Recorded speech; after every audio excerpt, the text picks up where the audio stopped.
Hey nerds, join us on Discord and hit that subscribe button. Hi, Amelia. Ramsay. Phillippa. Vael. Shaw. And I'm your DM, Seth. Welcome to Venture Forth. Gather round, ye gentles, I've another tale to tell of woe-begotten heroes and repentant ne'er-do-wells, of villains and their scheming and the fools that heed the call, sweet melodies to ensure that they venture forth. They venture, dueling dragons in a dungeon, toppling trolls till the tolls are peeled. Of course they venture, forth they venture, thou mayst have to trust an archfey when a devil's at thine heels. When last we left our heroes in a tavern or a cave, they dispatched a dark displacer, found some sullen sops to save. There's a mage with much ambition, there's a gorgon at the gate. The real threat's a politician, and it's time they met their fate. Lo, now forth they venture, they'll be haggling with Sir Hagen, tricking mimics lie in wait. Of course they venture, forth they venture, cleaving cloakers into clothing, hacking and kegs into plate. Forth they venture, bringing justice to the helpless, making evildoers pay. Of course they venture, forth they venture, they forsake their broken story, write a new one on their way.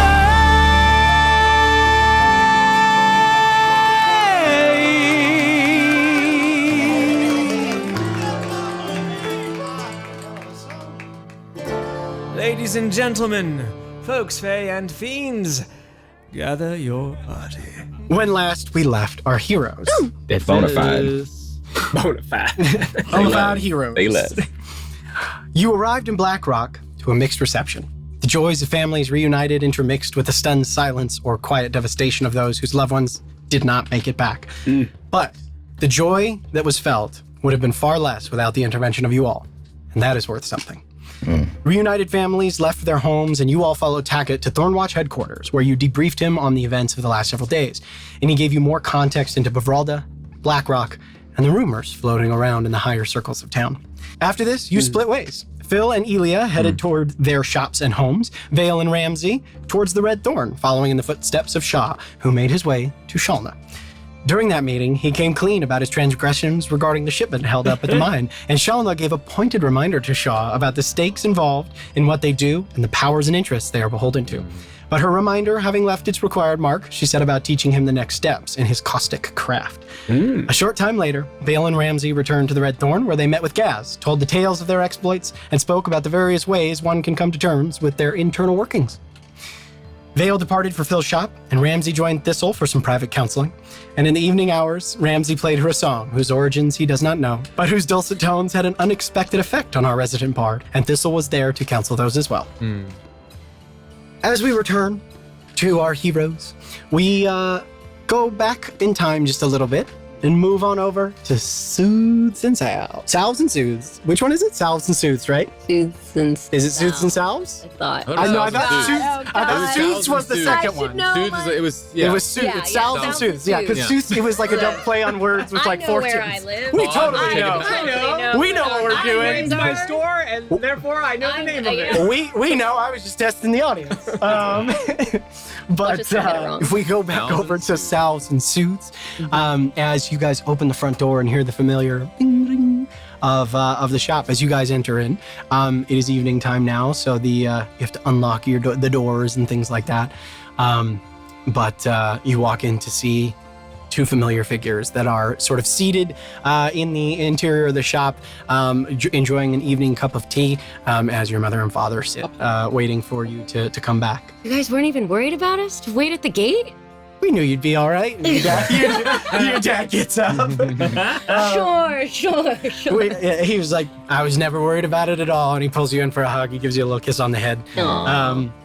And turns to you, Phil, good to see you. How did it go? What happened? What didn't happen? There is something rotten here. Mm. But Dom and Cinna are safe, and Oh, good. some of the miners are safe. Some, huh? Yeah. Attacked by lizard folk, eaten by lizard folk, potentially some other being, creature, object, unclear. Okay. There's something in the mine. All right.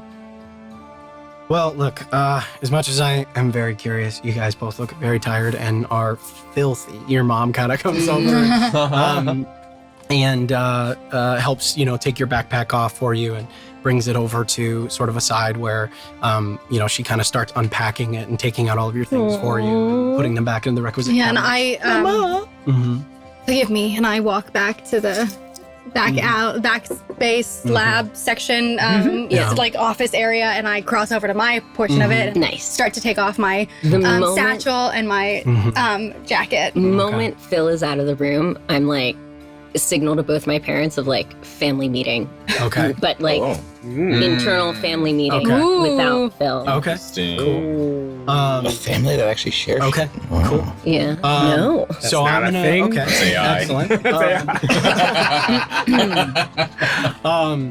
Okay. I'm gonna go to Phil first, and then as you signal your mom and dad, they see the clear consternation on your face, and your dad kind of nods upstairs, and then he goes up. A moment or two later, your mom goes up, and Ilya, you head up the stairs to join your parents. And Phil, you walk over to your side of the shop, take off all of your things. And what is Phil doing? Yeah, I take off my gloves and Okay. go to a basin, pitcher of water, pour a pitcher of water out. As I take off my coat and my satchel and my gloves, pull my suspenders down, I start to pull my gloves off. As I pull my right glove off, it catches a little bit, and I stick my thumb of my left hand under it to release some of the tension there and pull it off. And there is a kind of a sound as it comes off. That doesn't sound very skin-like. There is a absence of flesh underneath the right glove. You see, if you were there, anybody were there, cutting off at the wrist is a kind of ornamental structure of a hand. It's some mixture between ceramic, but sturdier. It kind of appears like a ceramic, but it is quite strong.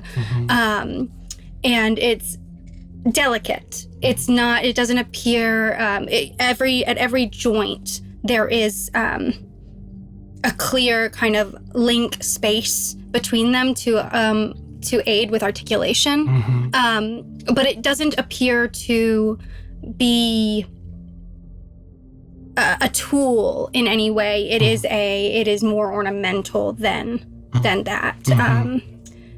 And I twist at the wrist right above where the raven rests, and kind of release it from my arm to place it next to the basin, and I bring both of my I bring my arm and my hand into the water to kind of rinse off dust and dirt. Yeah.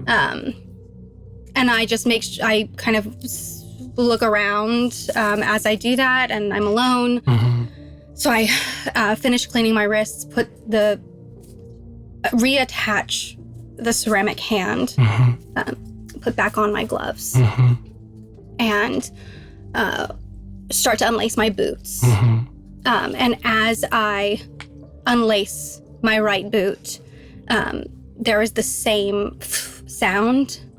And in this, and I pull up the pant leg and reach towards my knee to just sit and massage out the connecting tissue between this metallic calf and foot. Unlike the hand, it is not ornamental. However, it also doesn't appear to provide any additional artifice. It is links of metal connected. It is long, to almost look like sinew of your muscle, to evoke the same shape and form of a calf and ankle and foot. And I just kind of take a moment to massage out after this long journey the ache between that connecting space of hitting over and over again onto the kneecap. You reach down and feel the cold surface of the metal and knead the sort of familiar areas of where you almost always feel pain after a long time on your feet. You are alone in the space.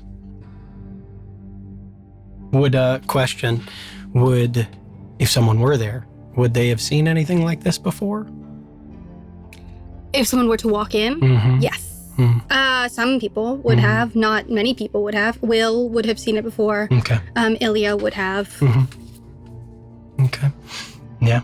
You see the metallic extremities that you keep covered and hidden away from most of the people who only those who know you incredibly well have ever seen. And you feel a sort of the tension begin to ease as your practiced hands knead the muscle there at that sort of right where your quad is above your knee. Takes a few minutes, and you hear the footsteps of the three as they summit the stairs, and you know that the floor is all yours. After a little bit of time, once the sun sets, well, I guess what does Phil do next? So from there, I will have taken the vial of blood, and I will try to take like samples of it and try to separate it out so that I don't like damage the entirety of it. So I would start to prepare to kind of investigate this further. Okay. I wonder if I would have some way of creating, and I might not have this already, but maybe create this and use the raven as well, to connect it to a larger machine to see if I could spin like a centrifuge kind of? Enough to kind of see what would separate from it, to see if there is anything that would separate. Interesting. In the way, like how does it react similarly to blood? Yeah. But obviously not the full sample of it. Yeah, okay. So you portion off a bit of the blood that you extracted from one of the victims, and you're able to, you unhook your raven and you see as its form kind of adapts to the necessary shape to sort of grab a hold of this, and it kind of does almost like its wings wrap around it. And then so its wings kind of, rather than they kind of come upwards and then join together almost above it and then formulate into this sort of like attachment that then begins to spin almost like the dial on a clock, and spins very, very rapidly as you wait a few minutes. And after some time, you do see that as you unhook the vial from this sort of centrifuge, you can see that there is a sort of layer of like darkened, corrupted blood that is now at the bottom of the centrifuge. It's like it's denser than the adjoining material. Yeah. That's cool. And I would take my time to kind of take a syringe to get just a sample of that now separated. Yeah. Now that it's separated from the blood, take a sample of just that corrupted viscera to see if I can investigate that further. Yeah. And I think my end hope is, can I identify if it's like anything else that already exists that I would have known? And then also, is there any way to, using all of that information, to go back to the original samples and try to uncorrupt the blood? But obviously this is not all going to be done right now. I'm going to say make an investigation check for me to see kind of how far you get. This will be I'll say because you are taking your time. Yeah. And like you are in your workshop, you have full access to your materials. I'm going to say you have advantage on this check. So go ahead and roll. I will say this is an investigation check. Figure things out. Roll high, Phil. With your fake arm. Fake hand. It's not fake, it's real. It's just That's true. Very Vael. 24. 24. Wow. Damn. 17 plus 7. Yeah, let's let's go. Get the blood's all As you kind of look into it now, this is something that you've done many times over the years. And as you sort of look into the properties of the blood and you examine the sort of like that almost level of corruption, there is, with that roll, you become pretty certain that this is an infection in the way that like you've seen gangrene or something almost parasitic in nature. But with that, you're able to determine that there is likely a way to halt its progress. To inoculate, potentially. Almost, yeah. Yeah, okay. Like you're not sure exactly how, but after the better part of an hour of like examining it and comparing it to notes that you have, notebooks and different elements that you've practiced throughout your time, you are sure of that much, that it behaves like a disease. And like most diseases, with the right combination of either magic or other material, it's likely that its progress can be halted. Okay. Cool. After you kind of go through that process, you hear a knock at the front of the shop. Yeah. And as you go out, you see that Tackett is there. Okay. Do I see anybody else coming in or just Tackett? It's just Tackett right Okay. now. Oh no, I'm sorry. You would also see Vael standing next to him. Yeah. Nice. Yeah. You found your way. Come on in. So you said that you collected some samples from these creatures? I did. As you can see, I've started to take a look at them and see what I can find. He like peers and looks. He's like, I'm a little out of my depth here, Phil. Have you Well, so I first started by trying to see if whatever caused this toxicity, if it could be separated from the blood and investigated further, and it could. I've taken some looks at just this toxic piece, this necrosis, this disease, and it is similar to other diseases that exist in our world.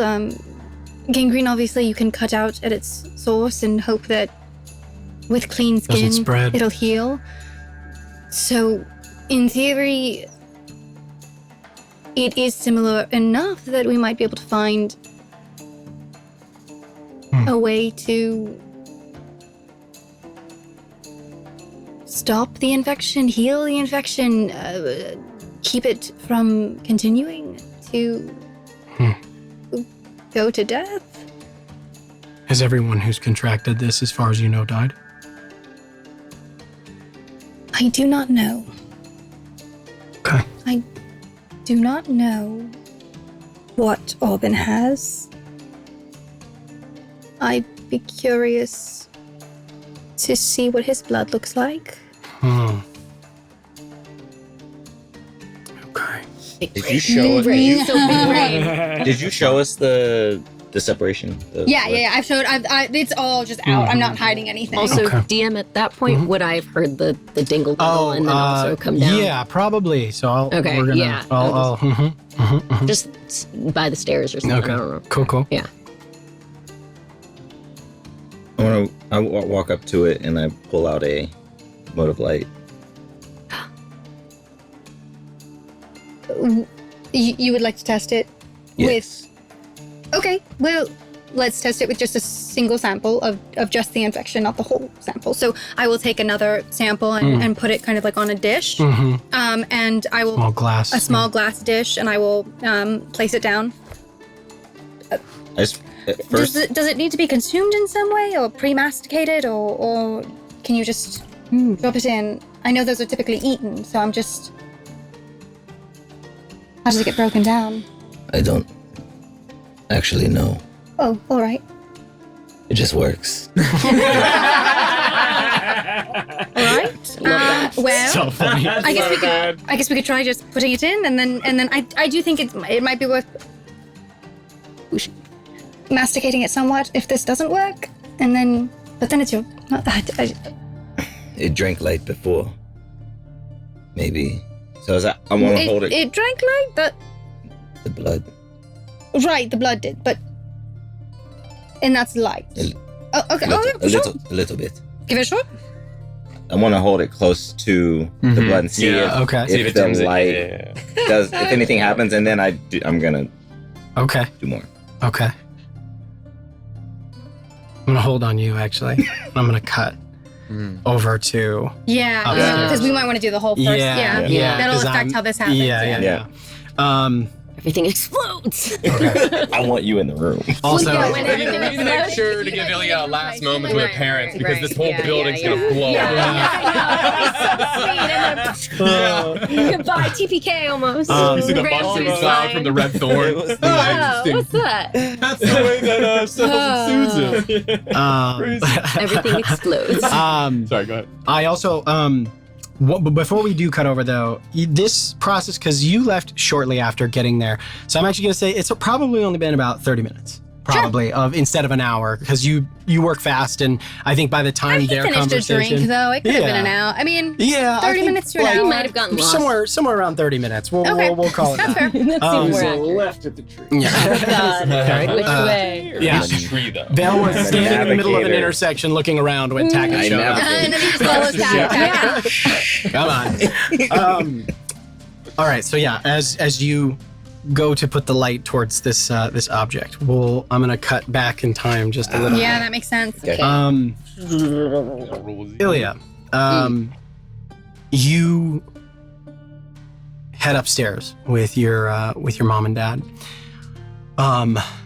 and shortly, I mean, they're both just kind of waiting for you, like, clearly anticipatory of what you have to say, and both have very serious expressions on their faces as you walk up the stairs. I walk to my room first and grab some like pens and pencils and paper.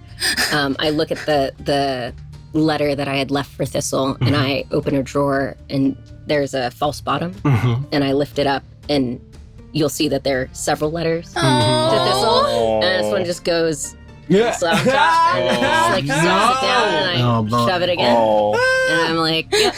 That's really funny. And then grab the stuff, go to their room, open the door all smiley, and the moment it shuts,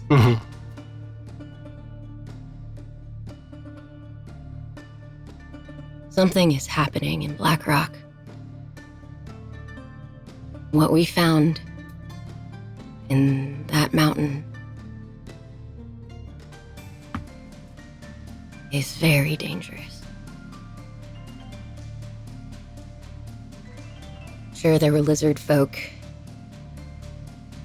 but the thing that killed the lizard folk is a creature thing we don't know. It came most likely from the mine and had such explosive force that the doors, the gates were blown open, and all the lizard folk were dead. Not only that, but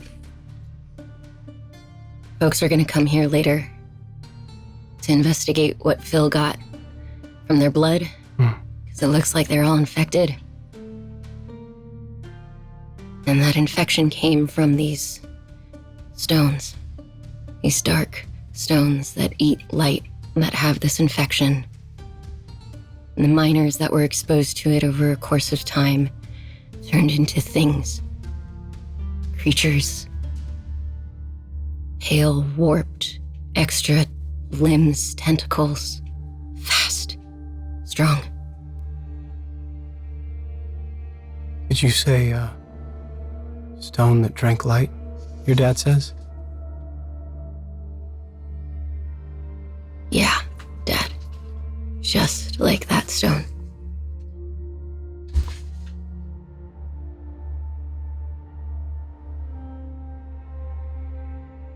And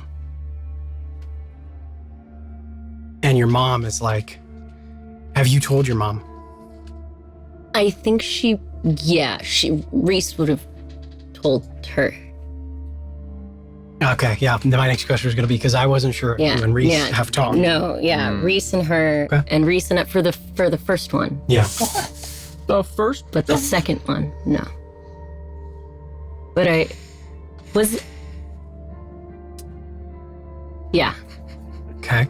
Okay. Where?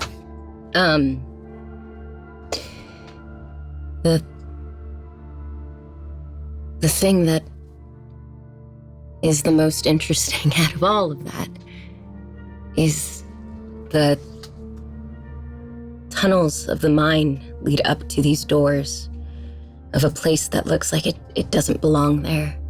Like it's been inserted somehow. And the doors lead to this chamber. And I start to draw out the chamber and the etchings on the walls, and the left chamber having the more swirl and blue pattern with the chamber like to the orange chamber with those swirls, and so you have the angular versus swirls versus the green one, and draw the center chamber with the holes that were missing in each of them, and start to explain there were statues there that Daggerah saw. But these chambers, Dad, they hummed with magic. Something happened to me in there, and magic was almost intoxicating.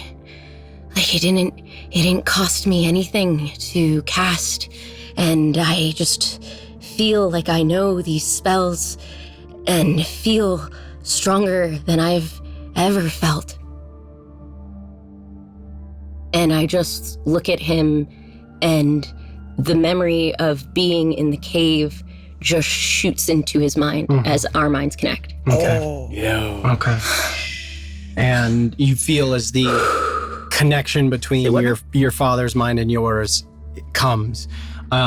This is and the familiar feel of his consciousness against yours over a lifetime of the practice and what tools he has learned as he's tried to teach them and impart them to you, as he receives the sensory input from the chamber that you found yourself in. And what else do you send across? I mean, what do you send across that bond? It's not the telepathic nature of opening my mind. It's like I'm forcing myself into his, and I've never really done that before. Okay. And so I'm just like playing through the chamber and the feelings that I had, and seeing the note on the door to the cabin, and seeing the two creatures that attacked us, and the fear, and explaining in detail that I can't with words, but through thoughts alone can kind of explain. Okay. And I can feel so much power through this.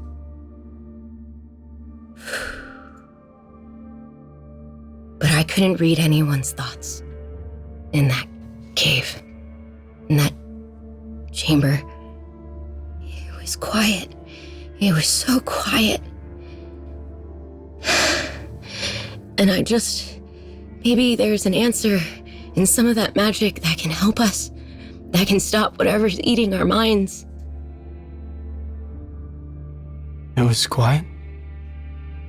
There's almost a longing in his voice when he says that. And I didn't have to put up any barriers, and it was so nice.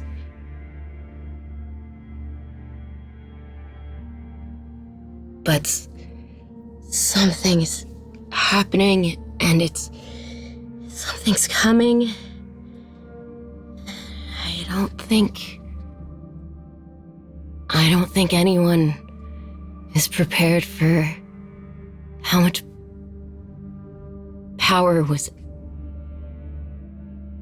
actually in that place. I think they saw a stone or a statue and they think that it's some sort of play for gold or riches, and they don't really get how powerful and old. It felt like pure magic. And your dad turns to your mom, who shakes her head. I've never seen anything like this. I don't even know what.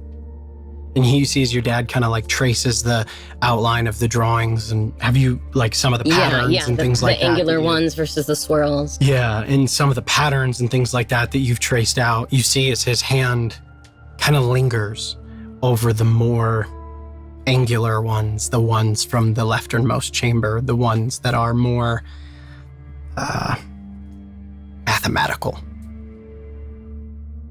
And he like looks up and makes eye contact with you. And you see as his eyes like go glassy. And the color shifts in the room. The light of the lanterns and lights here in this space going from a warm to a deep, deep blue. And pressure folds in around you. And cold. And you feel yourself moving. And it's slower than it should be. And your hair drifts in front of your face. It's not white. And everything around you is in hues of blue. And the pressure and the cold. You're underwater. There's shapes of buildings that rise from the silt of the seafloor around you, and none of them are familiar. Neither are the figures who move through this water with you. You see a dwarf, dark skin, and a blue coat trimmed in lace, a large woman, a glaive in her hand. You see a tall and gangly Goliath, and a woman, her body covered in scars. And finally, a large metallic figure, this sort of glass cage around his head. This patchwork of different alloys, and some of the markings etched into the metal form of his body are somehow just a little bit familiar. They approach a doorway with two doors on either side. You see something shimmering, a line where water meets air, and they pass through it one at a time into a chamber beyond. A hallway very much like the one you left just a few days ago, deep underground. But different. The light there is more alive, more vibrant. There's more energy here. They move forward, hesitantly, probing. And in the center of the chamber that they arrive to sits something you have seen before, glimpsed only in fragments. You see a case, like a coffin or a chest with a flat top, glass sides, metal at the corners where panels join, 8 feet long, maybe 5 feet wide, and inside, a stone, roughly ovoid in shape, graphite gray, shot through with green crystalline formations that seem to bend and drink the light around them while emitting a green glow of their own. The dwarf produces an object from a coat pocket, small, metallic, 14-sided.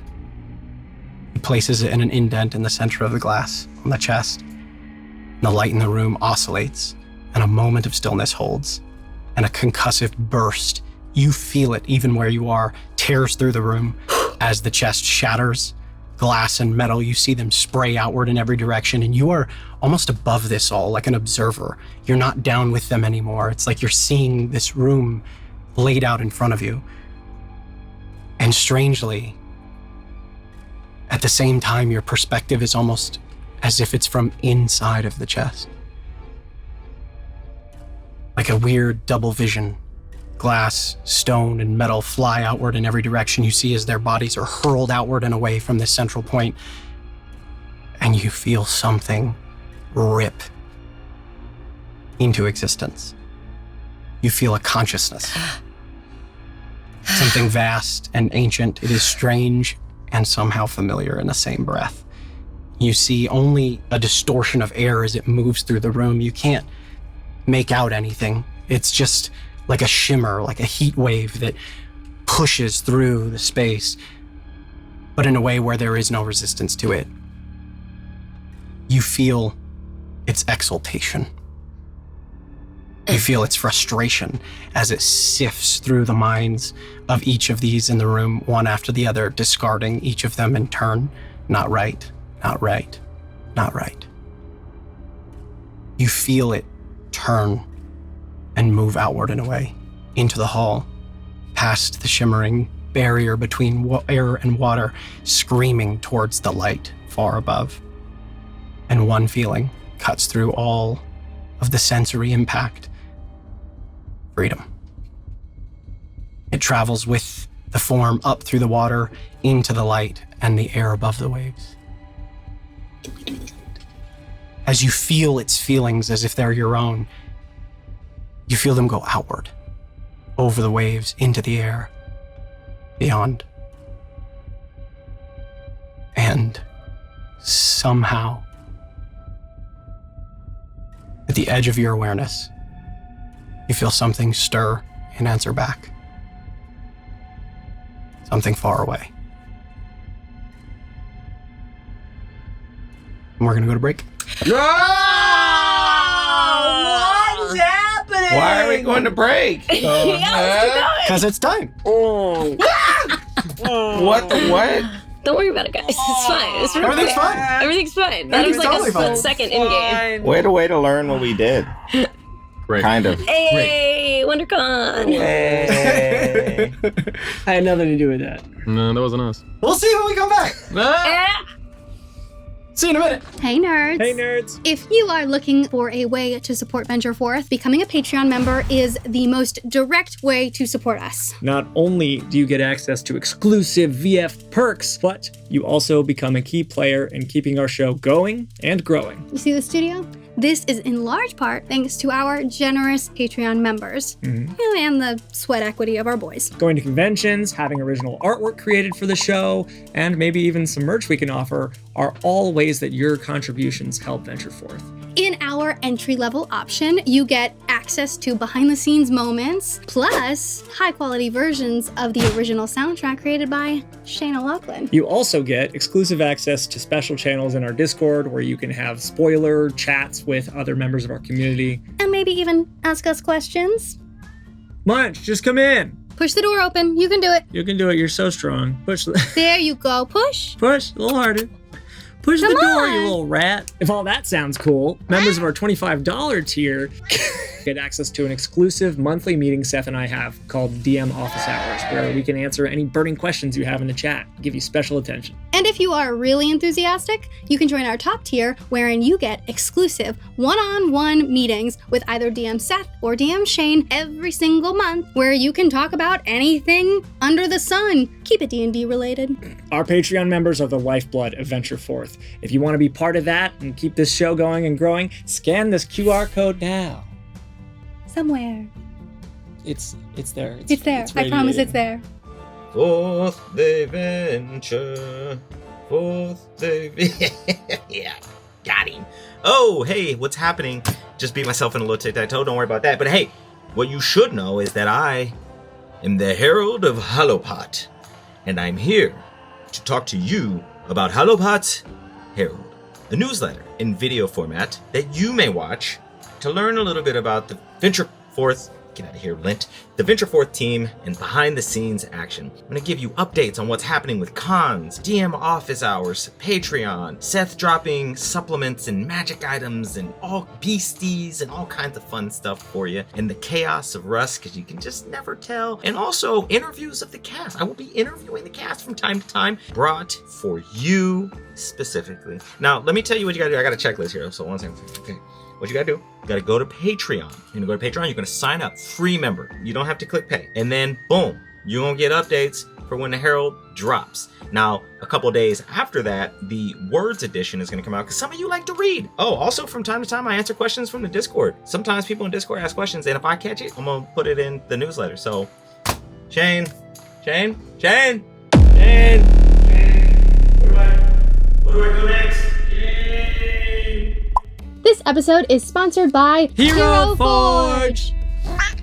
There you go, Munch. Good job. Good job. You did great. You did perfect. Hero Forge is an in-browser tool that lets you design your character in high-res, full 3D, using thousands of parts with tons of sliders that span genres. You can either start with a loaded preset that's already looking super cool, or you can customize every feature down to the littlest detail. They're constantly updating, and right now they have the most recent update, which is a face customization tool. They really allow you to minutely change to make the face exactly how you want it to look. You want a witch's nose? You got a witch's nose. You want your chin to match your chin? You got a cleft chin. Come on, it's beautiful. It's there for you. They have new content every Tuesday, and they're a great friend of the podcast. And we might be doing some little giveaways coming up soon, so keep an eye out for that. But for now, head to heroforge.com and make your mini today. Make it today. What are you waiting for? What are you waiting for? The giveaway? You could. You could, but no, go No, now. go back, go and now. then we'll go again. And tell them we sent you. Tell them Venture Forth Tell them sent ya. Venture Force sent you, and yeah, do that. Great news, folks! We're going to be performing live at San Diego Comic-Con this summer. The details of what day and time we are performing will be right here, but if there's nothing here, then that's because the schedule's not locked in. You understand. But if they are right here, please come. Please go to the show. It's going to be a really good time. We'll be continuing the journey of some characters from previous conventions. We're calling it the Continuum in the inner circle. So, do you like that? Is that doing it for you? We're super pumped to share this experience with everyone, so look forward to that in July. Future Shane, if you want to cut to the next ad, you can do it right here. Hey you. Are you watching on Twitch right now? If so, do you have an Amazon Prime account? Are you using your Twitch Prime subscription? If you have an Amazon Prime, you also have this. Maybe you just don't know how to use it. Maybe you're a computer illiterate like me. That's fine. Here's how you do it. Twitch subscribers get access to exclusive channels in our little Discord, as well as emotes in our chat. So if you have a free Prime membership, You may as well use it. Yeah, that's great, Rebecca, but what if they're watching on YouTube? Hi, YouTube nerds. First off, we love you too. Secondly, have you checked out YouTube membership yet? YouTube members get access to all episode VODs after stream day, so you're never waiting around. Plus, you get access to behind-the-scenes videos, like our Campaign 2 Session 0, where we follow the party earlier in the day before they arrive at Fight Night in episode 1. Pretty freaking cool, right? And if you're in the stream, you get access to cool Venture Forth emojis exclusive to you, which is also pretty freaking cool. Don't you think? Scan this QR code here, or Shane, where'd you put it? Not on my face, right? Don't put it on my face. Or check out the link in the description below if you're interested. We really appreciate every single one of you. Enjoy the rest of the short rest. Bye, nerds.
As we return,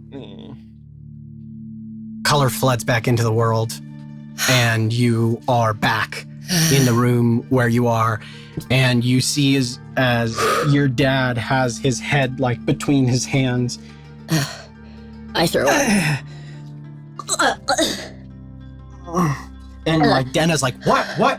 Your mom is reaching out to both of you, and she pulls your head up and looks at you, and then she pulls your dad up, and you see that there is blood like leaking from your dad's nose. As he like, I gotta sit, and he just like collapses onto the ground, head in his hands. What was that? I don't know. You didn't do that? No, Ilya, I didn't do that. What? Fuck. That's new.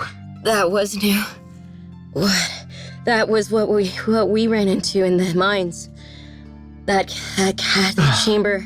You see, as Denna comes up and like grabs a towel and is trying to clean up your dad. The 14-sided thing, though. It wasn't there when Phil and the gang and I got there. Wasn't there. Was that the same place? I don't know. It didn't. That felt like. Feel the same. Do you recognize any of those people? No, I don't recognize any of them. But the automata with the 14 sides. Something about that. Phil knows something about the 14-sided thing. I read her thoughts, and she's been hiding something about a journal that she's been acting so fucking weird. like just so reckless. I've never seen her reckless, like this reckless. She was the one that demanded for us to go down in those caves. I think she knew that we might find something down there. Why would Phil know anything about that? And you see as your mom has now, she has crossed the room in this time as you guys have been talking, she's crossed the room, opened up a drawer near the bed. She pulls out like what looks like a small, very well-worn book. She brings it over and she just hands it to your dad, who opens it and starts writing furiously. You know that this is his habit. When anything happens, he writes and tries to remember everything. But he begins like writing furiously, dabbing at the blood on his face as your mom walks over to a cabinet and starts pulling things out, and you recognize immediately some of the substance that your dad sometimes needs. And she very quickly begins mixing things together and drafts up a pretty quick tonic. And brings it over and hands it to your dad, who drinks it. So Phil knows something about what you found? Why? I don't know. I didn't dive deep because we were in the middle of the claim, and I didn't know if there were any enemies around. I didn't want to be diving where I shouldn't have and make it worse. Yeah, you're gonna have to be careful.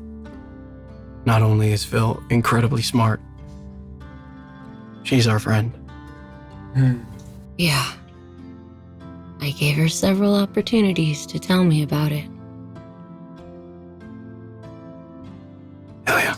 I know. It's not something we do to our friends. I know. And he gets very quiet as he starts writing. And you see as he like draws some of the things out that he saw, like there's little panels of the things that you guys saw. And as you look over his shoulder, you can see that they're effectively the same as what you have seen. That's the third one. I'm gonna go downstairs and see what Phil found out with the blood. She took blood from some of the infected bodies. We're gonna analyze the infection or whatever it is. Okay. We'll talk more later. But yeah, if you don't go down there soon, Phil's gonna... Yeah. Don't... Just, don't mention anything yet. I know. And I walk out, wash off any stuff. Just check my nose a couple times to make sure it's also not bleeding. As you reach up. A little bit. Oh, fuck. Not as much as your dad, but... Fuck. And I just... Happy face. Clean up. Bill, did you start without me? Yes. As Vael, you are about to put the light onto the corrupted blood that you see. Okay. As we come back down, you see Vael, Phil, Tackett, the whole gang's here almost. Hello. And Vael, you drop the light into, and you can you do notice as this sort of separated out, almost like the portion of the corruption inside of this blood does have that same, like, on a much more micro scale, much not nearly as intense as the stone itself, but does kind of absorb and bend the bits of light that emanate from your moat. It's doing the thing. Yes.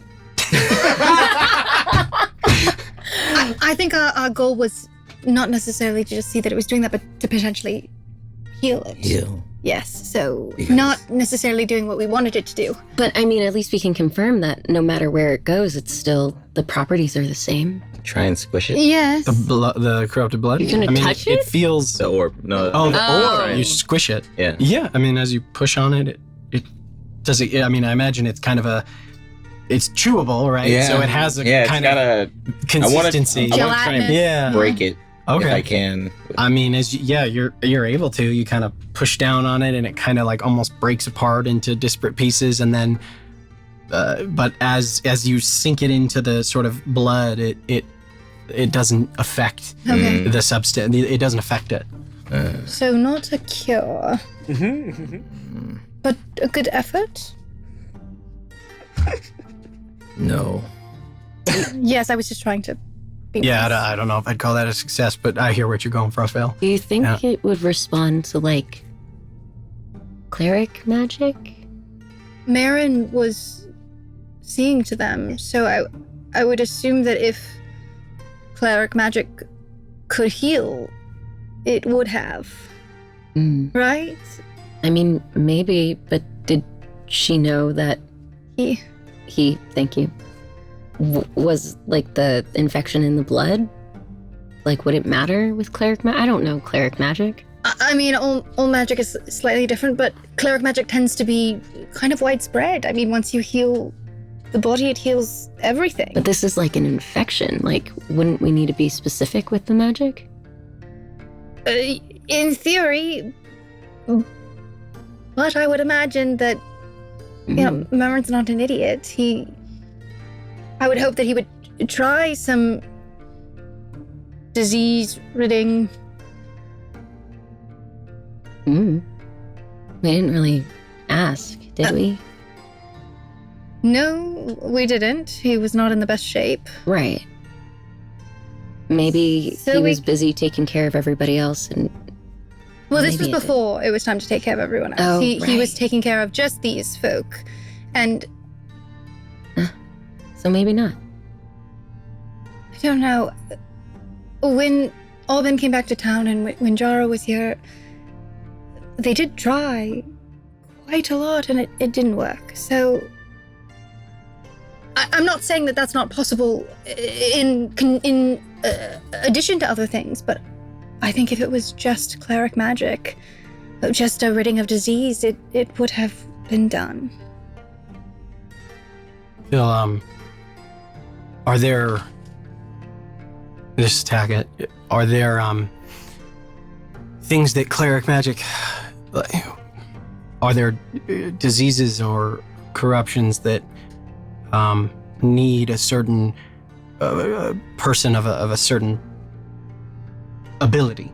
Sure. There are lesser restoration spells. There are greater ones, right? There are some things. I mean, I think when you contract, werewolfism, right? Mm-hmm. I mean, when you contract lycanthropy, it's I can't resolve that. Can Marin?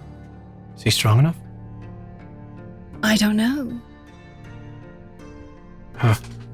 It's possible the keeper could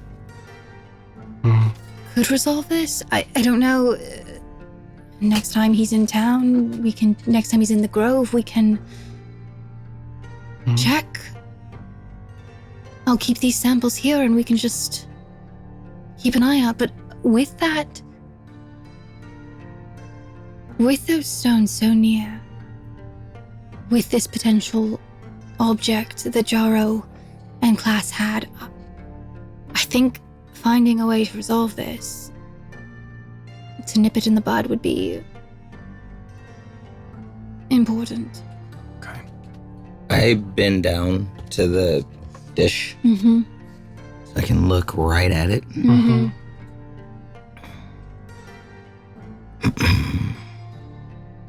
I touch it. And as I touch it, I have to make a roll. I just remember that for a new day. You do have to make a roll We'll for have the to do day. that. I'll touch it. Oh, all right. All right. And It sounds bad anyway. Now. two points of light will roll down my arm through my finger and coalesce. Like my finger will brighten like it's a light, and then it'll pulse into the little bit of ichor that's here as I cast Lesser Restoration. Okay. So that sort of light like travels down your finger and into this sort of corrupted sample, this like darkened, strange blood, and you see as the light from your finger like spreads out and begins to like spread out into the corruption, and then is collapsed in on itself. All right. What was that? What did you do? I don't know. I've seen some of the Anarchs heal infections. I was trying to do that.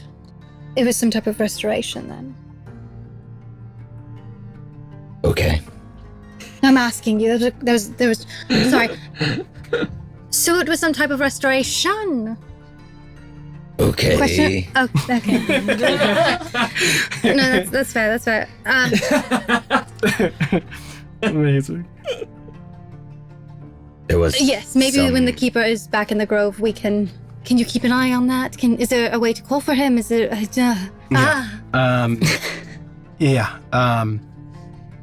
I can send. I can reach out. Fenjor's always. Well, he's his own mind. Yes, but. Maybe. But I can send an animal messenger that can find him, and maybe we can get him back into town. Fendor. Fenjor. Fenjor. He is. You know him as he is a furbolg. Yes. And he is very, very reclusive. When he is in town, largely he does not leave the grove, and it is a 1 in 3 shot whether or not he's ever going to be there, and actually prefers to spend a significant amount of his time in animal form. Yeah. Oh. But Taki, I'll reach out, and I think thank you for letting me pop by. Yes, thank you. But I think this is as far as we can go. I think now. I'll reach out and see maybe if I can convince that crazy bastard to come into town. And he sort of walks out. And you hear the familiar ding ding of the bell as Tackett sort of just leaves with his mind running in a million directions. Well, Vael, thank you for your assistance. That was very, very helpful.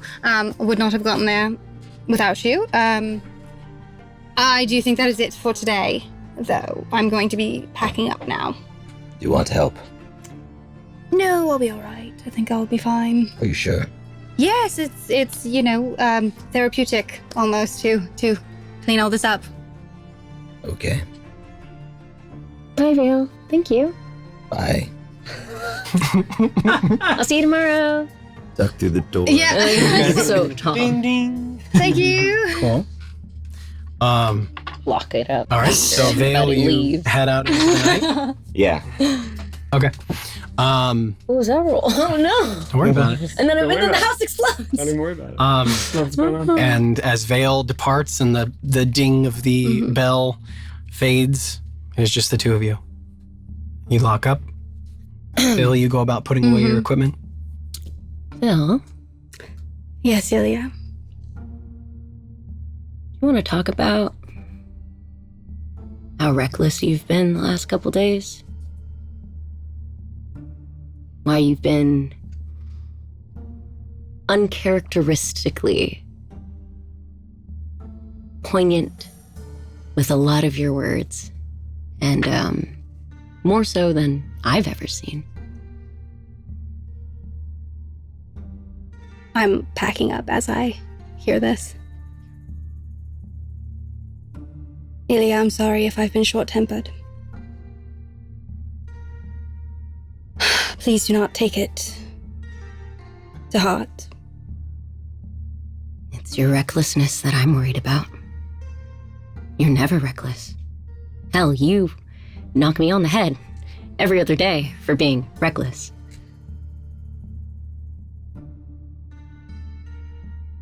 I know. I don't have an answer for you. I will endeavor to not be reckless. Needs must. Fine. If we are going to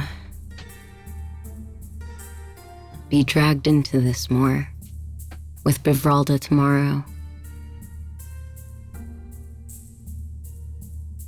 I would like to know that you aren't gonna continue this reckless streak. Kinda missed the old Phil. Been a lot of change over the last year. I'd hate for it to affect everything in my life, including you. I am always here for you. That has not changed.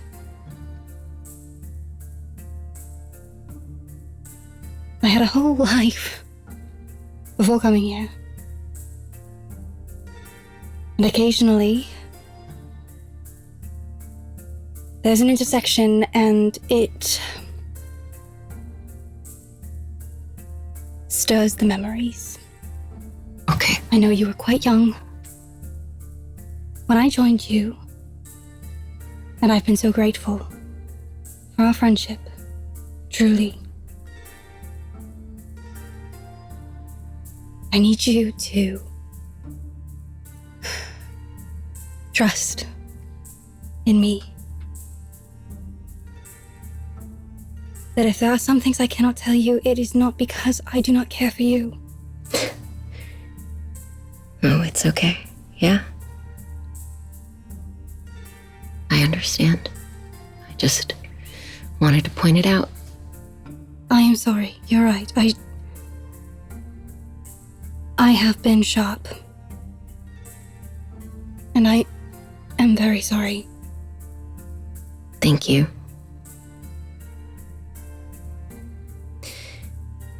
Well, we have a big morning tomorrow. I love you a lot. And I love you. I guess I'll go to bed or something. I don't know. Ilya, and I'll pull her in to a hug. Aww. Ilya, it has been quite the tsunami of emotions, eh? These past few days. Dom, Thistle, your father.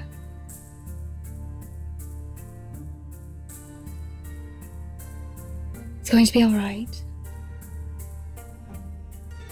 Or we'll make it so. Yeah. Yeah, we'll make it so. Rest. You too.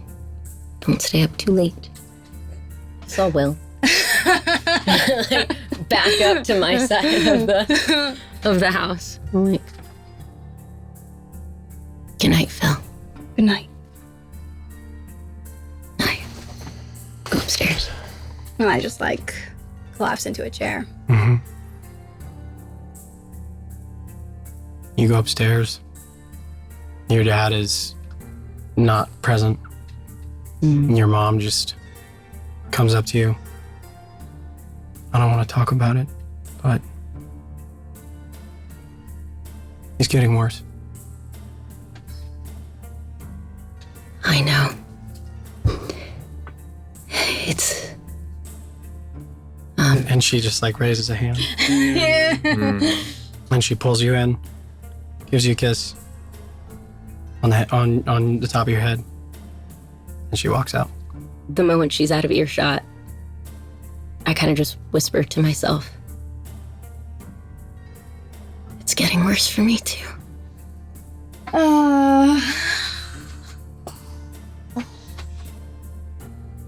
And I just go back to my room and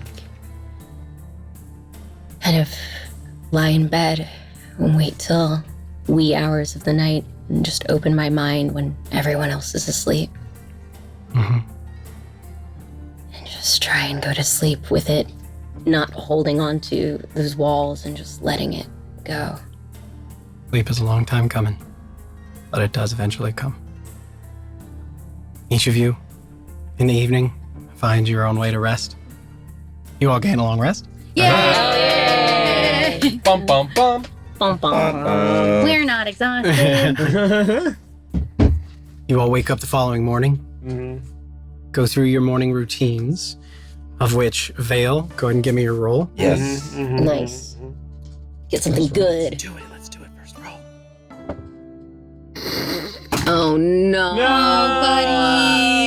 Oh, buddy. What do you add to it? I fucking matter. don't. It's in that one. Oh man, what happened? That's 2 on the counter There's that 2 doesn't on the matter. counter. That isn't. There's no counter. Why are Nobody's we? counting. Not me. God. We're counting? Why are we Why are we counting? counting? It's getting worse for Vael too. Shit. It's getting worse. It's getting better for Ramsay. It's all good. Everything's fine. Guys, we're dying. Okay. Yeah. No, everybody's dying all the Is time. it a negative now Yeah. or something? Disadvantage or That's whatever? saging. Yeah. Disadvantage. Or is one worse? Is one extreme? The one is really good. I don't know. Because it's I've so never rare. rolled. Guys, I've never rolled a 1 on this. This is new. Okay, well, yay. we'll find out together, and I guess we can find a new druid. Fenjor's coming back into town, right? Yeah. Right, exactly. Pick him up. He's strong. It's Rodney. I don't know if you It's want Rodney. I don't know if you want that guy. Oh no. Maybe he Depends knows on what how well dread. he Maybe he rolls. knows what dread is. Yeah. Yeah. Oh yeah. So disadvantage on straight checks Yeah. and anything. So, Vael, as you are Stirring. attempting to meditate in your normal morning routine, Yeah. something is just deeply unsettling. No. There is no identifiable source necessarily to it, but you find that your mind is clouded with continued visions of the stone, the way that it drinks in light, the way that the corrupted blood swallowed the light of your spell, even as you tried to correct that force within it. And you feel the bands along your arms tighten. Your max HP is reduced by 5. Wow! Forever? until you complete a long rest. And you have disadvantage on strength check. Oh, this is a talking episode, right? It's gonna be now. Oh no. God. Oh, you spar with Ramsay now. Man. He's like, you can do it. And You can win. as like they bite into your skin.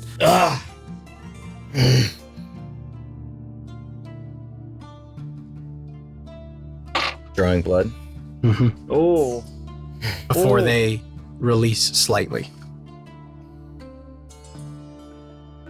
And as they release, you see as they briefly phase. Like, kind of almost move. You see a flick, like almost a flicker as they shift position on your arms. What does that?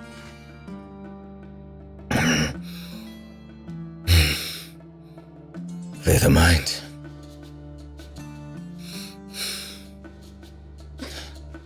Okay.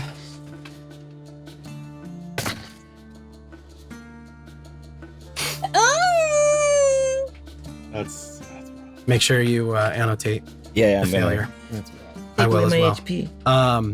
Ready, Vael? As you, where do you do this? Like out in the, Yeah, wherever is the loudest I can find. like basically like Wherever's the at an busy. intersection near the Somewhere Red in the Thorn. town So square you kind of see thing. as you hear the voice of Ramsay as he exits the Red Thorn, Shaw as well, as you guys all gather together, and then a short time later, Phil and Ilya arrive. The five of you kind of gather in the early morning hours. I mean, it's probably, pretty early. Yeah. And as you guys all come together, do you just where do you head? What do you do? Or shall we make our way into yonder high stone on high? Yes. Yes. Sorry, it's early and nothing poetical emerged, so. You don't spend all night thinking of new poetical No, I spend phrases? my nights doing all manner of things that you would like to know, but not that. I think I'm all right. You say so. You'll come around. Villa, and I had to take my motes of light away from a dog this morning. It was a terrible fight. I told you. You're all right. I'll be all right. Sometimes Vael must gather his Essence? focus. Yes, essence, energies, Still mana. mind. Yes. I'm finding it hard here. Don't we all? Is everyone ready for whatever this will be? Yes. That'll be fun. Phillippa, I suppose you should take the lead in this conversation. You might be the most equipped. I would love Ilya's help, but yes. She's quite charming. Can I? He says, No, Ilya has the ear to everybody. Somehow she just knows just what to say. You're a little harder to read, but yeah. Thank you. Or you don't want to read him. That's Well, it's just my more of it. mysterious aura. Right. No, I can imagine why. It Ooh, would be a veil of prohibitive. mystery? Yes, I neglected to use that word for precisely that reason. No, it's great. Right. So which way is it? Sorry? This way.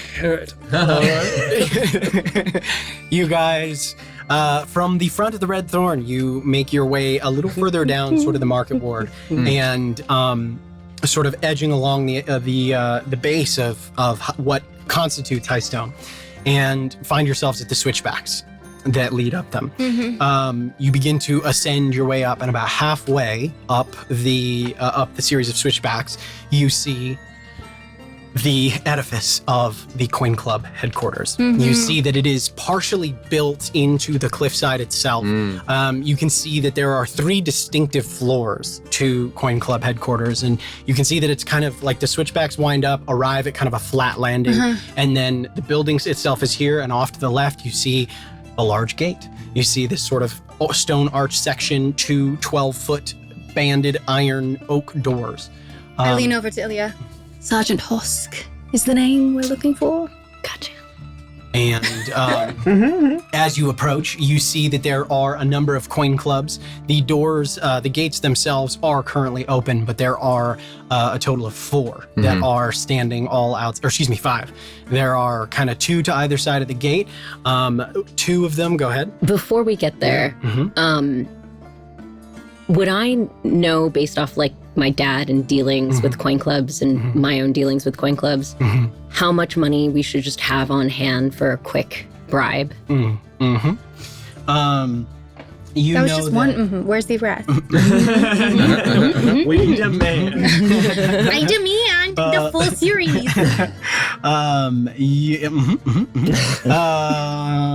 Yes, you know that the high stone facilitation fee, as it is maybe colloquially known along people, is anywhere from 5 to 15 gold pieces if you do not have the requisite like forms or you're not like on a list. The best way to think about High Stone is a very, very closely guarded private community. There are lists and names, and if you are not on that list, you do not get through. And even if you are on that list, there is still a 1 silver piece fee to pass the gate. Cool. If you are, Pay the and toll. generally speaking, you know that like depending on the coin club, it's anywhere from 5 to 15. Would I know that as well? Or yeah, no? yeah. Okay. You would also know that given your background. I would like the 3 of you though to make history checks. The Black Rock residents. Checks. What? Yeah, what? Cursed dice What out of was my that? fucking dice tray. Sorry. Okay, here we go. What am I making? History. 19. 19, that's very good. 13. 13, okay. History, okay, 13. 13, okay. The 2 of you, Dumb. yeah. really, really dumb. Yeah. The 2 of you know that, I'm yeah. cute. It's It fine. depends Yeah, on, you guys know that by and large, the coin clubs are awful. You, though, know that there are like a handful who are actually decent. Yeah. It's the organization is mostly corrupt. Kosk is actually Hosk. Hosk, excuse me. Hosk. I'm confusing 2 names. Okay. Hosk, Hosk. Sergeant Mira Hosk is one of the ones who actually is pretty principled. Yeah. You remember that and know that. It's kind of a rumor around town. But as you guys Have walk I ever up, treated any of them? oh, the coin clubs, yeah, multiple times. Yeah, multiple times. That's a good idea. Because they get into dust ups with miners and stuff like that. So yeah, you've treated them before. So they would know me. Would know aliens. Yeah, they would know you. They would probably know you as well. Yeah, before we get to the gate, I'm Yeah. like, hey, Ramsay, so even if we have a letter of introduction, we probably need about a gold per person. So could I get a gold from you? Yes. Just so that when I'm talking with the I'll guards. walk up to Ilya and I will pull a gold piece out. Okay. Yeah, thank you. I look And very, one for- very one for Vael discerningly as at. One for Vael as well. I'm like, is this an I'll give you a elaborate gold. ruse? Yeah. There's just a moment of doubt and hesitation, but I put 2 pieces of gold in. Cool. Okay. And then I get Vael, one from yeah. Phil. One for Vael. Great. And then my own, just All in right. case. As you walk up, you see again the gate is like it's like this bluff, and then the gate is off to the side and kind of like an arch. There's an arch, and then there's a kind of steep rock that ends at the cliffside. So it's like this kind of building and then archway off to the left, and you see the switchbacks go up and away after that. Is Mira at the... And as you walk up, you see short cropped hair, the scar along yeah. the left cheek, from like basically the bottom of the ear, like down to here. Rumor has it that was a gift from some not so nice people in town that kind of got a hold of her. So part of the reason that she is as staunch as she is. Would that have been while I was in town? Would we? Yeah. Would she have come to me for that? Actually, that's cool. Yeah. Yeah, like that. You treated really that. fucking Yeah, cool. that's pretty cool. Yeah, you treated it. It was like effectively like I mean, it was an attempt to kill her. But Made us sort of stuff. yeah, Nice. you patched her up. She's female, human, probably in her mid 30s. But yeah, you see as you guys walk up, she like pulls out a kind of a clipboard with what looks like a series of sheets of paper. She nods at you. Phil? Mira? Nice to see you. Well, what's your business? Are you, what do you need? So, well, Please. we just came back from the mines and had note to speak to Bevralda about what we've found. All right. Okay, Phil, yep, got you. Elia, got you. Shaw. Oh, yes. What are your names? This is the Vael, and my name is Ramsay. The friend, if that's probably Vael. Yes. Some call him that. And Not yet. Ramsay. Yeah, I got Ramsay. Okay, silver piece each. And I give her a silver piece each. Okay, great. You see as she hands it off to one of the other guards who walks into a sort of darkened doorway underneath a small wood awning. And she says, all right, go ahead. Don't make any trouble. Of course not. Of course. She slightly narrows her eyes. All right, Phil. Yeah. Hope not to see you darkening my doorstep anytime soon. Yeah, me too. And she reaches up and absentmindedly scratches the scar underneath her chin. Come on, guys. We'll show you the nicer part of Blackrock. But if you owe me 198 silver?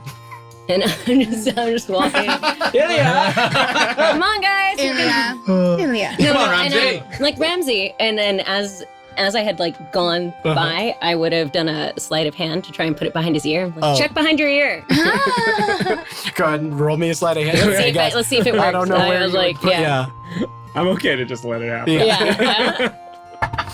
Yeah, please let it happen. Even if I noticed that she does. You definitely felt it and then it drops into your collar kind of. Damn, I gotta work on that. How much did you give me back? I gave you back your gold. Oh, okay. But it was so cute. I give you back a gold. I'll go. Idiot! Come on. I have the other one. Right. He's a broke ass boy. He's got 50 gold. And plus Vail's half. No, he's fine. And you proceed up to switchbacks and enter into Highstone. Oh, snap. A very different landscape greets you. You see paved streets with cobblestones. You see gas lamps that are interspersed throughout pretty well manicured walkways and trees that are sort of cultivated. You can see lavish estates and homes and houses that are spread out, big lots, big space between them as you see all of these very nice grounds and people making their way along them, landscaping and trimming the hedges. And make your way off sort of to the lefternmost side, skirting around the sort of along the edge of the cliff that is closest to the sea. You see carriages making their way up and down the streets occasionally. And as was described to you, you see a home that is sort of attached to a small bluff that is in and of itself kind of raised off of the side. You see a slate roof. It's actually a relatively modest looking house for Highstone. You see iron wrought balconies that look out towards the east and off to in the general direction of where you see a small series of buildings that you know as the lift houses that bring up goods straight from the docks into Highstone that were built and modeled after those in Stillgate. And were specialty made for by order of Governor Blackrock's predecessor. God forbid they should have to leave Highstone to get their goods from the docks. Exactly. You see this lovely manor and the slate roof. Walk up through the expansive grounds.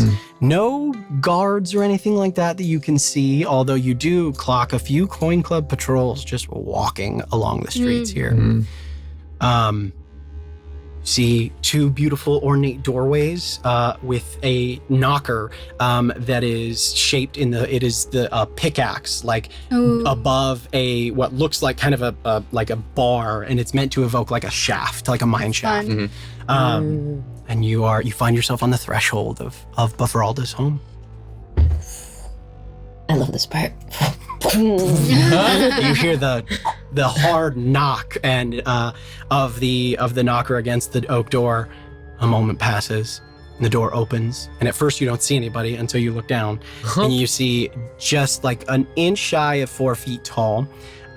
You see that is not the right person. You see sort of wiry, pure white hair, sort of half-moon spectacles. Her hair is like pinned in a very severe looking bun, not a single hair out of place. You see like a very stark sort of black wool high-necked gown and a brass key holder with a series of keys. As you see Mrs. Pell, Bevralda's housekeeper. Good afternoon. How can I help you? Hello. We're here to inform Bevralda about the happenings at the claim. We're the group that helped the caravan come back. We wanted to inform her personally. Excellent. What are your names? Well, I'm Phillippa. Phillippa, thank you. Vael. Joe. Elia. I'm Ramsay the friend. Excellent. The mistress is expecting you. I'm the Vael. Okay. After she's gonna say, okay. All right. The mistress has been expecting you. And she opens back the door, and you see a lovely foyer, slate tiles, and very large, like sort of high vaulted ceilings. Miss Pell, with her open hand, she points you up the stairs. Says, the second door on the left at the top of the landing. As I said, the mistress has been expecting you. And she looks you all over. And walks off. Yep. It's typical of most denizens of the height. Oh, Don't take it personally. I know the type. And I'll lead the way upstairs. Okay. You head up, second door on the lefternmost, or second door after the landing on the left. Quick little knock. You see a very beautiful sort of deep oak door, and you knock, you hear a voice, come. Very sort of deep, resonant voice, and as you open the door, you see a very expansive study that opens up before you. Cool. You see a large oak desk, and behind it you see these large glass cases, and inside of them you see all manner of like gemstone specimens. You see like different crystal formations, some of them very valuable. You see like raw gold nuggets and things like that are like still ensconced in there. Basically all manner of like very beautiful gemstones and other samples. And then you also see 3 like stacked pickaxes, one of which does not look like a tool of work. And you see it like there's 2 pickaxes and then 1 war pick that is like sitting above the top. And you see a very imposing woman. Do I see a chair? Yeah, you see 2 chairs that are on the other side of the desk, and then one that is behind as well. I'm gonna take one of those. Okay. As you walk forward, you see the very broad, very compact, dark hair shot through with silver. You see good wool, tooled leather, everything very well tailored, but nothing particularly ostentatious. Looks like a woman who has worked her life, and does not have the like bedecked elements that you might expect from a woman who lives here. You notice a small signet ring on her left hand that bears the same sigil, the pickaxe above a mine shaft. This sort of like evocative element. And you see as you all walk in, she has a series of pewter mugs that she is currently pouring from a glass decanter into. She says, looks up at all of you. Welcome. Thank you for coming by. And one by one, she begins to pass out these pewter mugs to each of you guys. You can see she, and then passes them out. You see a very strong, deep, dark amber liquid in this glass decanter. And as she hands it to you, you smell very, very fine, like whiskey. Wow. 9 a.m. Let's go. And she hands it to each of you, and she has her mug, says, well, I'm told that I have all of you to thank for the fact that my claim is still up and running, and that some of my miners returned. Yes, the Vael and his company made haste to the claim, as was requested of us by Tackett. We found it in quite a state, besieged by lizard folk who were then beset by some other creature which we were not able to identify. Yes, the mine itself was in a sad state of affairs. That's how I understand it. I've spoken. We were able to free them, so here we are. And the shipment of ore came in, which is one of my foremost concerns. Of course, my men as well. But I wanted to have you hear it from me. Thank you. And she raises her glass and cheers to all of you. Mine is like mostly empty already. So am mine. I've been. As I bring it to my nose, I want to smell and see if there's anything off. I work with a lot of whiskeys. Yeah, make a perception check with advantage. I will also wait until she drinks it. Yeah, okay. Skills, you said perception advantage. If I see him smelling it, I'm like partway through it. Yeah. A 9 total. 9 total? It smells like really fucking good whiskey. Okay, You know that's that good much. to know. If I don't smell anything off, I'll take a nice little And you swig. see she drinks like a hearty I'll gulp take a from it. good hit. Some of your men were diseased. I heard. Much you have to take at a time. It smells. Was it the same thing that killed Joro? I believe so, Well, that's rather unfortunate. isn't it? Indeed. I heard he returned with something, He did, something that's mine. but you no longer have it. I do not. And that bothers me, Phil. That bothers me a lot. I'm sure it does. Anything in that claim belongs to me. What is it? I don't know. But I'm not really interested in letting the governor figure that out now, am I? How can we help? How can you help, indeed? I will be getting it back. All right. I have made some arrangements. And you see her kind of look at each of you.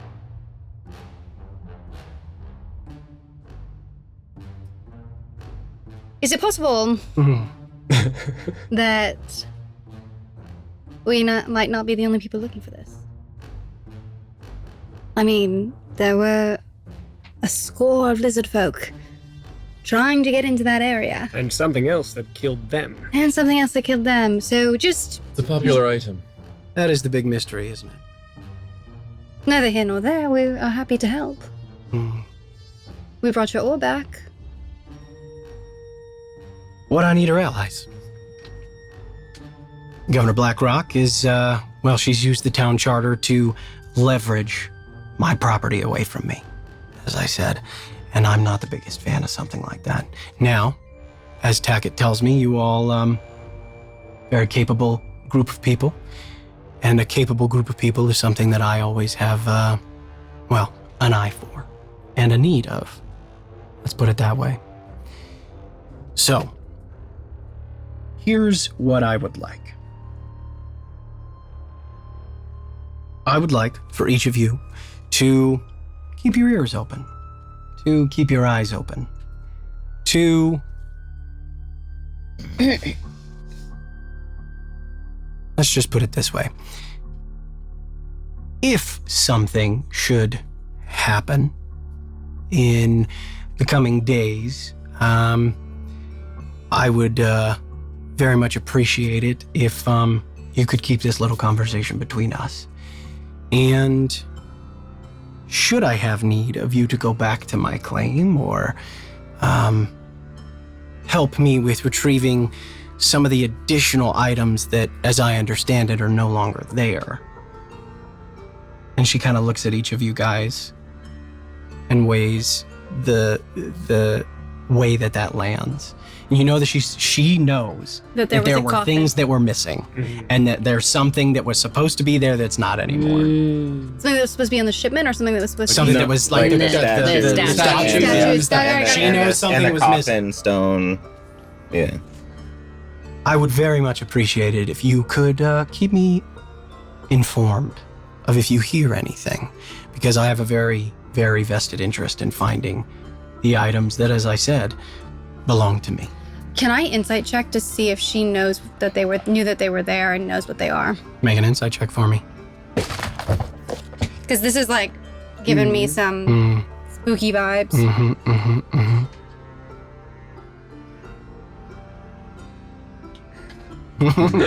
Which one? Oh. Wow. Not that one. Not that one. Okay. Yeah. Hey. Dirty 20. Dirty Yeah. Okay. There you go. That dice was like, I can't do it. I can't teach you pressure. Yeah. Put me in dice jail. Yeah. Okay, that's a very good number. You get the sense that she like doesn't know necessarily like what. There's no like. The intent for her is like that shit is mine, and I don't care what it is. Okay. It's mine. Okay. Like it's more It's not about that she. Okay. she doesn't seem to like. She's very blunt. Like Mm-hmm. she's giving like. It's actually almost off-putting how like forward she is with But what she she just wants. knew that it was there but now. she just knows She just like now knows that no, it's there. she's heard through the interviews and things like Sure, that. but she and didn't know before then. It wasn't Yeah. like she was hiding that it was there. And she didn't know about it until recently, Got and it. she knows that there are things that were there that are not there anymore, and she doesn't know where they went. Mhm. She knows where the one thing went, and she's like, "I'm gonna get it back." Got it. And then now the other stuff that she's like, "That sounds very valuable, and I Got want it. Okay. it." And it's mine. Like it was on my property, on my claim. Like that. So that's the sense that you get. For her, it's much more about like the principle of the fact that it's Yes. hers. You don't get a sense that she knows much beyond that. Okay. But oh gosh, where were we?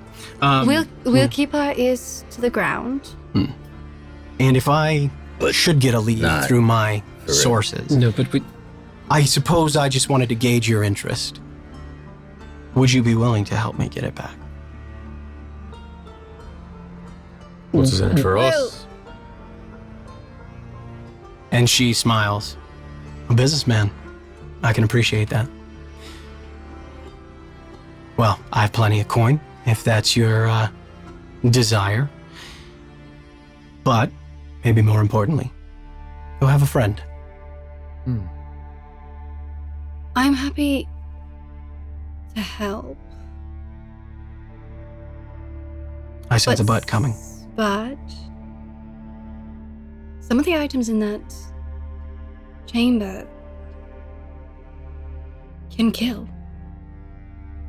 And I'm not interested in bringing that back to Blackrock. I can appreciate that. Blackrock is a dangerous place. There's lots of things that kill. Step on the wrong snake out in the wood, tumble down a mine shaft,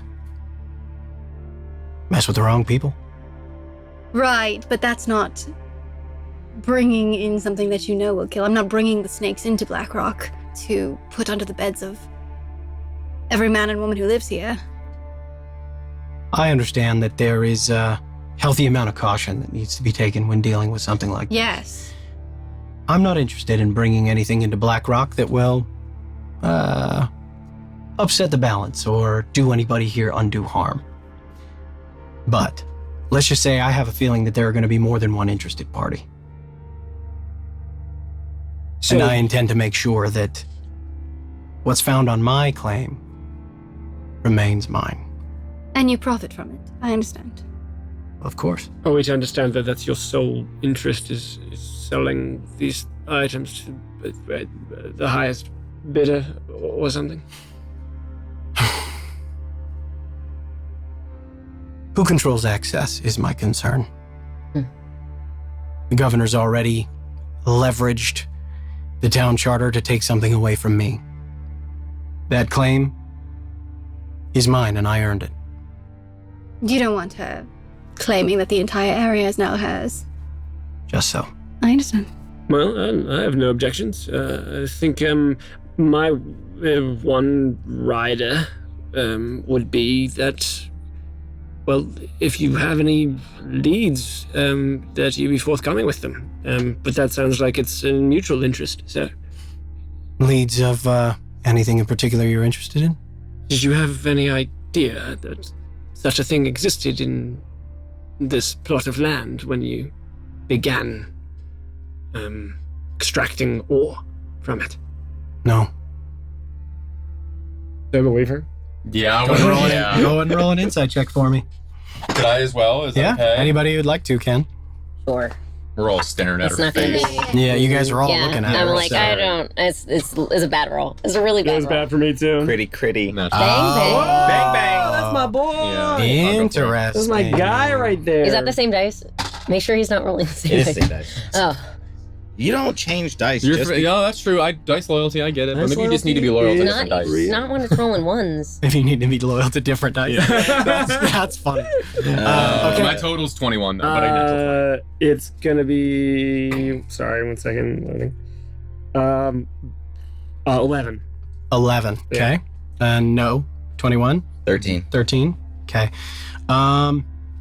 Just the reaction. Again, remind me. I got just sidetracked. What was the exact thing that triggered If off? she knew before. Oh, that she was started it. digging. That was in the line. Yeah. Yeah. When she bought the plot of land. Mhm. Interesting. The no is true. Okay. She is hiding something. Okay. Like There's like a twitch of the eye. There's or like something. like a little giveaway where almost the emphaticness of the no gives away like it is truthful, and it's so truthful that there's something about it that makes you think that is that much. Yeah, she didn't know, but she knows more than she is telling us about. Maybe she knows more about what this is than she's letting on. Okay. Yeah. Okay. Because right now she's like, I have no idea what it is. It's just access. That's all I want. Yeah. You get the sense that maybe she has an inkling of something greater. Why it's important. Yeah, and why it might matter. So simply put, for us to try to find these pieces, it behooves us to know as much as we can about what they are. I mean, when we arrived, there were only the empty spaces. Where we came to understand there might have been art pieces, statues, something like that, sculptures. And it does seem that a lot of these pieces carry some kind of toxicity to them. So any information on how to transport them safely would also be very important. So any information you have would help ensure that you get them safely. Fair enough. If I help you, can I punch people that live up here? I love that. Yes? He means that figuratively, I'm sure. Right, Vael? As a blow to the governor and her elitist ilk that think they can just take things that don't belong to them, we will strike a blow. Yes, but also with our fists. No. He's not from here. He speaks in kind of a strange way. Gathered, and she kind of looks you up and down. The sum total of it is this. As I said, there are things missing. Those things belong to me. I don't know where they are, and that bothers me. When I find them, and I will find them, I may need help getting them back and transporting them safely to a more appropriate location. I'm staring at Ilya. So, Well, I'd love to be friends. Any family business with you would be great. Friends do each other favors all the time. indeed they do. And I'm Ramsay, the friend, so it's only fitting that Aptly named. we also exactly perfect collision of circumstances. Excellent. Well, as I said, I'm working on a solve to my most immediate problem, and I have a feeling that we'll be speaking again in a short amount of time. Because, as I said, when I find what's mine, I'll need some help to get it. Sound fair? Sounds fair. Fair enough. Excellent. How much coin will you give us? And she reaches over to a drawer in her desk, pulls out a small sort of leather satchel. She throws it at you. Consider this a gesture of goodwill. You catch it and you hear not a jingle, but like a clack.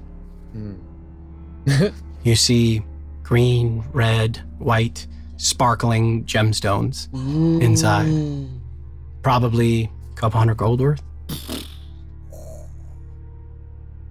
Refined or unrefined? Currently, most of these are uncut. Uncut. Mhm. Actually, yeah, they'd all be uncut. She says, I take care of my friends, and I remember my allies. We understand. Good. Yes, I think this will do nicely. It seems like the start of a lovely friendship. Hopefully with many tales to come. You're splitting those, right? We'll deal with it later. Oh, you're right. Sorry. Of course. Thank you very much for stopping by. Well, let's just put it this way. As friends, your names will be on the list if you need to come and see me. Appreciate that. If you can think of any additional help we can be, let us know. You might be hearing from me shortly. Would our names also be on the list to get into the claim if we need to do more investigation there? Of course. Thank you. Mm-hmm. I can give nothing further. So, yes, We'll hear from you soon. thank you for your time. Thank you very much. Appreciate you all stopping by, and I look forward to and she raises her mug again. Fruitful partnership. As do we. Drains the last of her cup. As do I. Yeah, mine's empty. Amazing. Elia tries All right. and like does it successfully, Slowly, but Idiot, she's like, slowly. don't tell me what to do. If there's any left, I just. I doubt it. All right. You're like the last. And she I'll like give you mine. yeah. And she like at that she like literally turns down and starts going through papers on her Yeah. desk. She is like about her business. Yeah. So this whole conversation is taking, I don't know, maybe 5-10 minutes. Yeah. I won't do anything. Yeah. I will just look Okay. as we're getting up Yeah. at the papers on our desk. Okay. Of course. Like as we're getting up, I kind of just look Okay. and see if I can notice anything. Yeah. I mean, And then you a night. see, Yeah, right, make a quick investigation check for me Sure, to see sure, what sure, you sure. find. You got this. You got this. We're all good. Investigation's just a straight roll, but you know, you Well, can roll even a 20. better than good. Mhm. No you can way. roll a critic. No way. Better than good. Yeah. That's even better than You good. can roll a 20 and then roll a 20. Amazing. Okay. Yeah. He And that's the will- same dice that I rolled the 20 on before. Oh. The last Yeah. roll I made. See? Dice loyalty. Loyalty. Yeah. That's It's not a joke. It's a real thing. Mind over matter. Shane. Mind over matter, my friend. Clear the mind, baby. Just as easily be. Yeah, so natural 20. As I'm getting up, I kind of lean a little bit Okay. further in as I stand up and look at what you've got on the desk. Yeah, I mean, you see a whole mess of stuff. Okay. You see most of it appears to be like manifests, ledgers. You actually see a lot of maybe the thing that's kind of central that she's looking at right now Yep. are tally counts of like ores or types, and basically this is the manifest from the caravan that got here yesterday. So okay. she's like reviewing everything, checking the books, checking the numbers.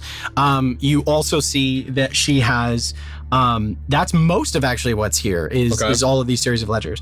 You also see that there is a what appears to be a sort of partially folded note that is like hastily scrawled, and at the bottom has the seal of the Thornwatch, some form of missive from Tackett. You can't read out. Tackett's handwriting's like very small and cramped, so you can't really make out what it says. Mm-hmm. And then the other thing that you see that captures your attention is you see a familiar like very heavy, high quality cream paper with like leaves and gilt along the side, the same one that you saw on like the corner of on Tackett's desk.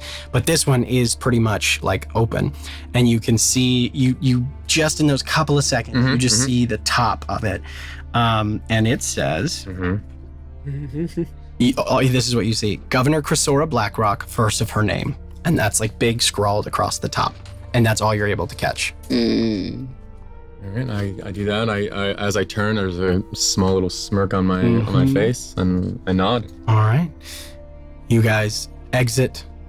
Miss Pell is waiting at the bottom of the stairs, ensuring that you take no detours. She sees you out of the front door. When I walk past her, I go, She looks up at you. Have a wonderful day. You as well, Miss Pell. I intend to. And then Vael, come on. And as you exit, you hear the door shut behind you. You walk down the pathway, and standing at the edge of Bavralda's property, you see a man, young, probably about 18, 19, wearing like a nice runner's uniform. And he appears to have a sheaf of papers in his hand, like a series of, like, he's holding what look like a stack of something. Phillippa, Miss Phillippa. Miss Halen to you. Thank you, I'm sorry? Halen. Miss Halen. To you. Thank you. Miss Halen, Vael, Shaw. And as he's saying your names, he's walking up to you and handing each of you a letter. Oh. You see an envelope of heavy cream paper. You see it's gold leafed at the edges. And in fine calligraphy, each of your names above a wax seal of deep red. You see a hawk in flight above a stand of pines. As you open up these letters, you see Governor Chrysora Blackrock, first of her name, requests the honor of your presence at the first sprouting celebration to be held at the governor's residence on the day of first sprouting, the 18th of Ildurium in the year 7296 post-sealing. Reception to commence the hour preceding sunset with dinner to follow, music and dancing through the small hours. Formal attire is requested. The governor's steward, Leslie Agilbear, may be consulted at the mansion's outer gate for any matters of accommodation, transport, or attire. Any plus ones on there? There are plus ones if you should desire them. As you all receive your invitations, it appears already your name has gotten somewhere here in Blackrock. And in a few days' time, you are all invited to the governor's ball. Ooh. Sounds super fun and like nothing bad could possibly happen there. We'll find out as we come back next time.